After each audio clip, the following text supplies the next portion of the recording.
जब नाश मनुष्य पे छाता है, पहले विवेक मर जाता है। तेजस्वी यादव की स्थिति इन दिनों कुछ ऐसी ही है। ना तो तेजस्वी यादव ने अपने पार्टी को संभाला और ना ही परिवार को संभाल पा रहे हैं।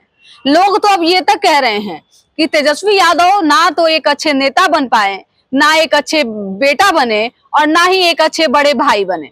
इनसे अच्छे तो तेज प्रताप यादव हैं, कम से कम एक अच्छा भाई तो बने। अब आप सोच रहे होंगे कि आखिरकार तेजस्वी यादव को लेकर ऐसी बातें हम क्यों कर रहे हैं। बता दें हम आपको कि रोहिणी आचार्य लगातार सोशल मीडिया पर कई तरीके के आरोप लगा रही हैं। उनके आरोप को अगर आप देखिएगा तो आप साफ पता चल जाएगा आपको कि किस तरीके से उन्होंने कहा। अब ये जाकर के आप संजय, रमेश, तेजस्वी यादव से पूछिए, मेरा कोई परिवार नहीं है, वही लोग निकाला है हमको परिवार से। ये तमाम आरोप जो है वो रोहिणी आचार्य ने लगाए हैं।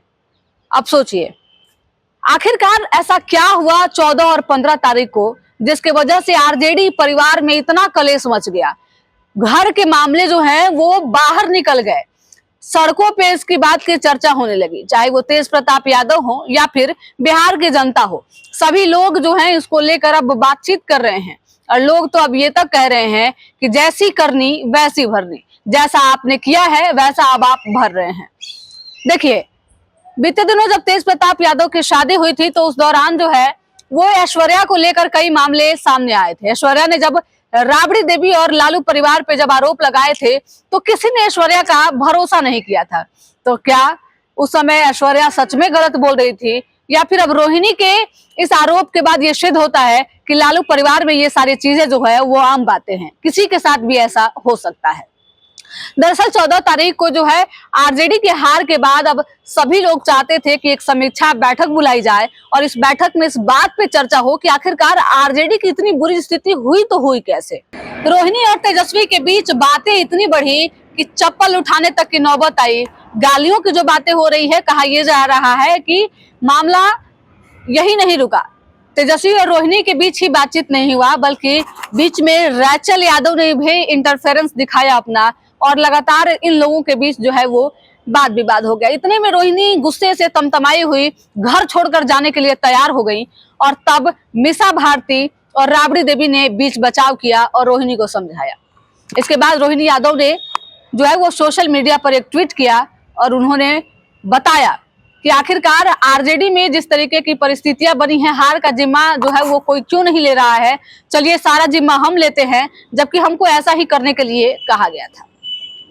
ये सारी बातें चल रही थी। उसके बाद जो है वो रोहिणी आचार्य को एयरपोर्ट पे देखा गया शाम के समय में और रोहिणी आचार्य जब मीडिया से बातचीत की तो उन्होंने कहा कि मुझे चप्पल से मारा गया, मुझे गालियां दी गई और घर से निकल जाने को कहा। अगर आपको पूछना ही है तो ये सारी बातें जो है वो तेजस्वी यादव से, संजय यादव से, रमेश और रैचल यादव से पूछिए। इसके बाद रोहिणी आचार्य जो है वो दिल्ली लौट गई और वहां जाने के बाद बैक टू बैक उन्होंने अपने ट्विटर पे कई सारे पोस्ट किए जिसमें उन्होंने ये भी बताया कि तेजस्वी यादव और रोहिणी आचार्य के बीच जो विवाद चल रहा था उस दौरान तेजस्वी यादव ने रोहिणी आचार्य को गंदी कहा और ये तक कहा कि तुमने पिताजी को गंदी किडनी लगवा दी, चुनाव लड़े और मन चाहे कई लोगों को टिकट दिलवाए, करोड़ों रुपए लिए।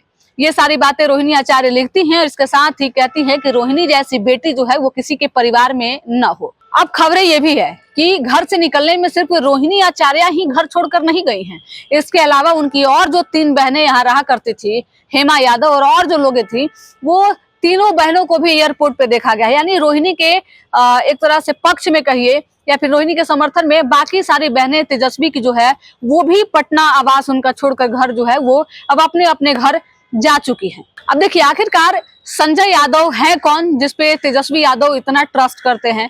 दरअसल जब तेजस्वी यादव राजनीति में इनकी कोई पृष्ठभूमि नहीं थी, राजनीति तेजस्वी नहीं करते थे और क्रिकेट खेला करते थे, उस दौरान से रमेश और संजय यादव से इनकी दोस्ती रही है और अब जो है वो दोस्ती धीरे धीरे बदली और बदलते बदलते बिहार तक आई और राजनीति में जो है वो भरपूर संजय यादव का जो है एक तरह से कहिए इंटरफेरेंस देखने को मिलता है। रमेश की भी स्थिति ऐसी है, रमेश भी उसी दौर के तेजस्वी यादव के मित्र हैं और रमेश पे कई सारे ऐसे मुकदमे दर्ज हैं। अभी हाल ही में जो है वो बिहार आए थे और बिहार में वॉर रूम की पूरी जिम्मेदारी जो है वो रमेश के पास ही थी। वही जो रणनीति बनती थी वो संजय यादव बनाते थे। तो इसलिए सवाल इन लोगों से था। लेकिन रोहिणी आचार्य के साथ जिस तरीके की गतिविधियां देखने को मिली है, अब बिहार की जनता इसको कैसे देखती है, एक कमेंट करके आप लोग जरूर बताइएगा। साथ ही क्या आरजेडी परिवार अब पूरी तरीके से टूट के बिखर जाएगा? क्या तेजस्वी यादव की रणनीति जो है, जो राजनीतिक करियर है, अब यहीं समाप्त होने जा रहा है, या फिर तेजस्वी इन सब चीजों को समेट लेंगे? देखना दिलचस्प होगा कि आखिरकार आरजेडी परिवार का ये कलह जो है वो कहां तक जाता है। क्या रोहिणी एक बैक टू बैक ऐसे ही और खुलासे करेंगी, या फिर मामला यहीं थम जाएगा?